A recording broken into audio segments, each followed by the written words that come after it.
저기가 바보요.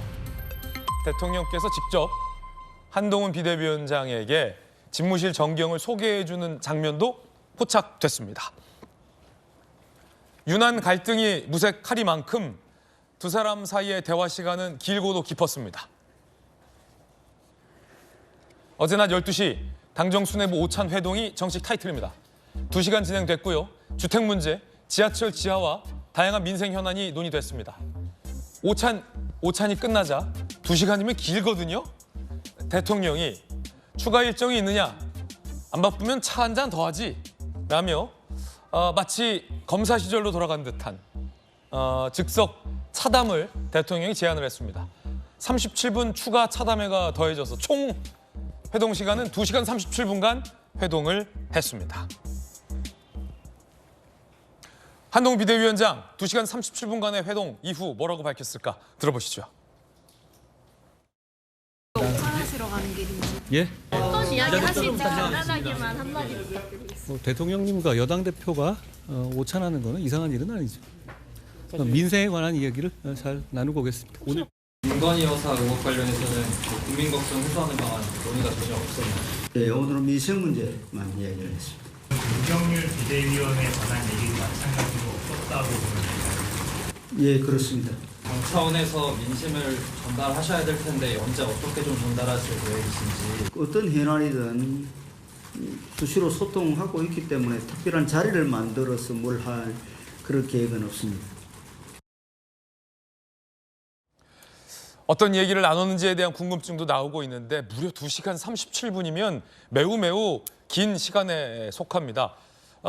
박차관님께서는 뭐 이명박 대통령 대변인으로 모시기도 했고 또 그 다음 박근혜 전 대통령 당선 직후 인수위 대변인으로 또 두 대통령을 지근거리에서 보좌했던 경험이 있는데 대통령이 아무리 여당 비대위원장이지만 157분, 2시간 37분간 회동한 적이 있었나 싶을 정도로 좀 긴 시간인데 그만큼 뭐 두 사람이 가까운 사이니까 그렇죠? 이제 가까운 사이이기도 하고 또 할 얘기도 많았을 것이고 할 얘기도 많았고 예. 비대위원장으로 수락한 이후에 한 번도 만난 적이 없었잖아요. 예, 단독으로 저렇게 단독은 아니었죠. 저렇게 긴밀하게 공식적인 예. 속상을 떠나서 만났던 적은 없었던 걸로 없었죠. 이제 알려져 처음이죠, 있죠. 제가. 예.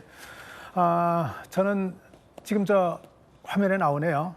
저 화면도 나오고 신문에 전부 저 사진이 깔렸잖아요. 대통령이 손가락으로 앞을 네. 가리키고 저 비대위원장이 그것을 바라보는 사진 참 잘 찍었어요. 사진 잘 찍었다. 사진이 그리고 시사하는 바가 굉장히 큰데 저게 의미를 좀 부여하자면 사진 예. 한번 우리 PD님 보여줄 수 있으면 자 저기가 저 이번에 그 한강벨트인데 그래요. 한강벨트인데 제가 그 손가락 말고 하나 더 좀 말씀드릴게요. 저분 두 분의 눈빛을 한번 보세요. 눈빛이요? 예. 네. 눈이 바라보는 곳이 같은 곳이에요. 네. 예, 굉장히 큰 상징이 있다고 봅니다. 우리가 같은 곳을 바라보고 같이 가야 된다고 하는 운명적인 관계를 설명하는 것이기도 하고 그렇군요. 선거를 앞두고는 이번 선거가 우리가 이겨야 하는 절체절명의 역사적인 과제를 안고 있는 상황이다고 하는 책임에 대한 어떤 공감을 표시하는 그런 사진일 수도 있다고 보는데 네. 저는 사실은 이건 예정된 수순이었다고 봅니다. 왜냐하면은 지난번 서천 화재 현장에서 두 분의 만남을 두고 여러 가지 얘기가 있었잖아요. 갈등의 골이 워낙 짧은 기간에 깊게 패였기 때문에 이거 쉽게 치유되지 않을 것이다. 두 분이 서로 급하게 덮기는 했지만은 이건 미봉이고 공천 과정에서 또 터져나올 수밖에 없는 이른바 시한폭탄 같은 것이 잠깐 뒤로 미뤄진 것일 뿐이다. 이런 이야기들이 많이 나왔죠. 또 그런 희망적인 관측을 하는 사람들이 많이 있었고요. 예. 그런 것들을 의식하지 않을 수 없는 상황에서 당연히 마련돼야 하는 수순이었고 그리고 수순이 정리가 굉장히 좀 잘 됐어요. 제가 보면은 제가 지난주 이 자리에서 그 말씀 드렸을 거예요. 두 분의 관계가 20년 넘는 사적인 관계가 있지만은 이제는 사적인 관계를 넘어서 공적인 관계로 전환해야 하고 공적인 관계 속에서 서로의 역할이 존중되고 보장돼야 한다는 얘기를 했었는데 예. 그것을 확실하게 보여준 장면이고 또 하나는 수직적인 당청 관계가 수평적인 당청 관계로 좀 민주적인 발전적인 전환을 해야 될 필요가 있다라고 말씀을 드렸는데 그 관계 속에서도 상당 부분 이루어진 것이라고 저는 봅니다. 그렇군요. 아마도 어제 있었던 이 만남은 갑작스럽게 마련된 게 아니라 제 짐작입니다. 이거는 네. 제가 이제 뭐 대통령을 모셨던 입장에서 보면은 서천 화재 현장에서 기차를 타고 올라오시면서 두 분만이 얘기할 수 있는 시간이 있었잖아요. 어제는 둘만 얘기할 수 있는 시간은 없었다라고요. 윤재욱 원내대표도 있고 하니까. 예. 둘이 만났을 때 그런 이야기가 올라갔을 거예요. 아, 비대위원장, 당신이 걱정하는 바가 뭔지 충분히 알고 있어. 우리 당에, 우리 청와대에 맡겨주면 우리가 지금 해법을 고민하고 있으니까 그걸 좀 믿고 따라 봐줬으면 좋겠어. 그런 이야기가 전달됐을 가능성이 있고 거기에 대해서 비대위원장은 알겠습니다. 그리 하신다면은 저희들은 그냥 믿고 지켜보겠습니다. 더 이상의 문제 제기를 저희들이 하는 일은 없을 겁니다라는 약속이 됐을 것이고 그런 과정 속에서 조만간에 자리를 한번 당대표 그리고 청와대 참모들 간의 만남을 아마 준비를 할 테니까 그때 우리 좀 허심탄회하게 편한 얘기들 합시다 하는 이야기가 예. 오고 갔을 것으로 봅니다. 기차 타고 올라올 때 대통령이 넌지시 비대위원장이 제기하는 걱정 뭔지 우리도 알고 있으니까 예. 내가 다 생각하고 있으니까 일단 기다려줘. 예, 이거는- 라는 일종의 어떤 설득과 양해의 대화가 오갔을 것이다. 예, 이거는 일종의 공식 같은 거예요. 왜냐하면 그렇지 않다면 두 분이 그렇게 마주 앉을 이유가 없어요. 그리고 이제까지 많은 정권이 당청 간의 관계 속에서 정부 내에서 불협화음이 일어났을 때 풀어가던 방식 가운데 하나이기도 합니다. 대통령이 여당과의 어떤 갈등 때 풀어가는 공식을 그대로 보여줬다. 네. 흥미로운 논평입니다. 취재를 좀 해보니까 김광선 변호사님, 왜 한동훈 비대위원장이 비대위원장이 된 다음에 대통령과의 이런 회동이 없었을까에 대해서 대통령실 관계자가 이렇게 말하더라고요. 윤 대통령이 한동훈 비대위원장과 만나면 괜히 한동훈 비대위원장에게 부담을 줄까 봐 안 만나고 있었다. 왜냐면 눈에 넣어도 안 아픈 후배니까. 그런 얘기를 좀 하더라고요. 어떻게 보십니까? 그 대목은.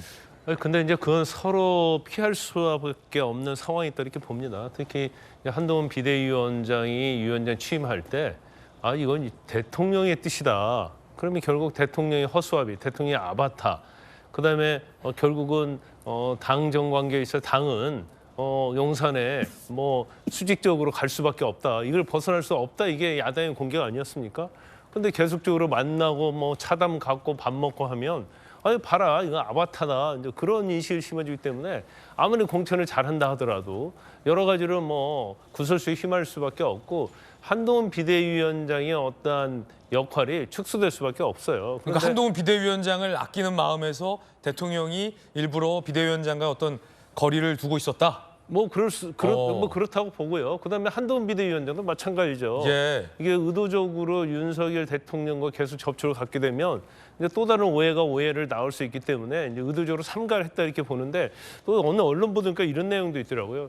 지금 이철규 인재영입위원장, 공동 인재영입위원장이잖아요. 그 전역적인 이제 친윤의 핵심 중에 핵심을 알려졌잖아요.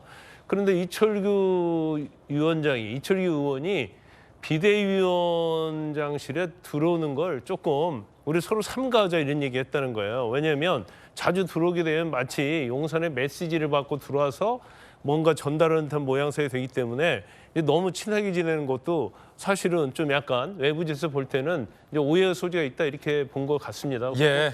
어제 오찬에 대해서 이제 한 말씀만 드린다고 한다면 어제는 공천이랄지 김건희 여사에 대한 어떤 구체적인 문제를 이 얘기하는 자리가 아니었다고 저는 봐요. 네. 왜냐하면 더군다나 이제 공개적인 자리였고 윤재호 원내대표도 있었고 비서실장이 있었고 수석도 둘이나 있었지 않습니까? 그래서 어제의 어떤 오찬의 만남은 이전에 갈등에 있었던 것을 지난번 서천 화재 현장에서 만나고 전용차 타고 오면서 1차적으로 이제 해소했다는 이미지를 줬고요. 이제 어제 오찬 자체는 2탄이라고 봐요. 2라운드다 보고 이렇게 우리는 사이가 나쁘지 않다. 갈등이 없다. 그거에 대한 보여주기 위한 그런 오찬이었지 근본적인 뭘 가지고 서로 토론하고 그런 자리는 아니었다고 봅니다. 2시간 37분. 아무리 친하더라도 2시간 37분간 어떤 이야기를 나눴을지에 대한 궁금증이 나오는 대목입니다. 윤 대통령이 공식 회동이 끝나자 혹시 일정이 괜찮으면 차 한 잔 더 하지 라며 한동훈 비대위원장과의 즉석 차담을 제안했습니다. 그러면서 한동훈 비대위원장에게 건물까지 직접 소개해줬다는 겁니다. 한 위원장은 이 방이 처음이나? 라고 물어봤다는 거죠. 당연히 처음이죠. 처음입니다. 그러자 아 그러면 한번 이리 와서 여기 보라 라며 창밖에 이제 주변 건물들을 소개하는 장면이 나왔는데 마침 오늘 동아일보 보도를 보니까 한강 벨트 출마 윤희수 김종석 요 매치가 또 참석자들 사이에서 화제가 됐었는데 저 방향이 저희가 중구 성동인데 임종석이가 나오고 뭐 이런 얘기가 오가진 않았겠지만 마침 또 한강 벨트는 이런 어떤 추측도 가능하게 하는 대목 아닐까요, 박성희 대변인님? 윤희숙이가 저기에 나가. 역시 앵커가 보는 시각이 우리하고 많이 다르네요. 근데 굉장히 일리가 있어요. 일리가 있습니까? 워낙 관심이 가는 지역이니까. 네. 예, 관심이 가는 지역이고 사실은 이번에 서울 포함해서 전국 어디도 한 곳 소홀히 할 데가 없을 거예요. 양당이 마찬가지. 그런데 지금 그 얘기하셨던 윤희숙 전 의원과 그리고 그 임종석 전 실장이 맞붙는 저 지역은 관심 중에서도 관심이죠. 왜냐하면은 이번에 한동훈 비대위원장이 딱 선거의 프레임을 정해놨잖아요. 운동권 특권 세력을 청산해야 되는 선거. 예. 책임은 없이 주장만 하고 선동만 하는 이 선동꾼들을 정리하는 선거 이렇게 정리를 했고 거기에 대항마로 지금 대한민국 누구나 가는 경제정책통이에요. 경제정책통. 거기다가 원칙을 알고 부끄러움을 알고 책임질 줄 아는 윤희숙 의원이 그 책임지기 위해서 스스로 물러났거든요. 그 둘을 붙여놓은 것은 굉장히 큰 상징성이 있다고 봐야죠. 그래서 두 분 사이에 두 경쟁자 사이에 그런 얘기들이 당연히 화제가 됐을 것이고 여기서 하나 좀 짚고 싶은 것이 있어요. 그러니까 윤희숙 전 의원이나 임종석 전 실장 사이에서도 지금 신경전이 많이 벌어졌잖아요. 예. 제가 조금 실망스러웠던 것은 윤희숙 의원은 전 의원은 출마의 변을 통해서 이렇게 얘기를 했어요. 껍데기는 가라. 껍데기 가라. 이젠 알맹이들이 이제 해야 될 때다. 예. 이렇게 얘기를 하니까 임종석 전 실장이 뭐라 그러냐면은 군사 독재 정권 시절에 그 부역자들에 대해서는 아무 예. 얘기도 못하는 사람이 왜 그때 당시에 민주화 운동을 한 우리에게 이렇게 가혹하게 얘기를 하는지 모르겠다. 군사 쿠데타를 얘기했군요. 근데 제가 그걸 보고 좀 많이 놀랬죠. 네. 왜냐하면은 아직도 임종석 실장의 머릿속에는 군사 쿠데타라는 개념이 남아있구나. 이게 언제냐면은 아무리 길게 잡아도 1980년대까지거든요. 1980년대. 예, 그 이후에 민주당에서도 정권이 벌써 3번이나 지나갔어요. 예. 민주당에서 김대중 대통령, 노무현 대통령, 문재인 대통령까지 지나갔어요. 그런데 아직까지도 군사 독재 쿠데타 얘기를 한다고 하는 거는 저분이 지금 어느 시대 네. 상상에 사로잡혀 있는 것인가, 저분이 나라의 미래에 대한 고민을 조금 하고 있는 것인가 하는 그런 어떤 의문 또는 지금 운동권 정치 세력이라고 대별되는 특정 집단들의 인식의 한 단면을 좀 보여준 것 같아서 씁쓸하기도 하고 또 스스로는 좀 웃기기도 하고 했습니다. 네. 취임 한 달 차를 맞은 한동훈 비대위원장이 이렇게 얘기했습니다. 남은 70여일도 열심히 하겠다라며 나는 누구에게 평가받는 사람이다 라고 밝혔을까요? 들어보십시오. 취임 한 달 되셨는데 지지율을 보면 그 대통령 지지율과 디커플링 되고 있다는 지적이 좀 나오잖아요. 저는 국민한테 평가를 받는 사람입니다. 제가 더 잘하겠습니다. 한 달을 하루같이 나름대로는 최선을 다했습니다만 많이 부족했던 것 같습니다. 남은 70여일도 하루처럼 열심히 해보겠습니다.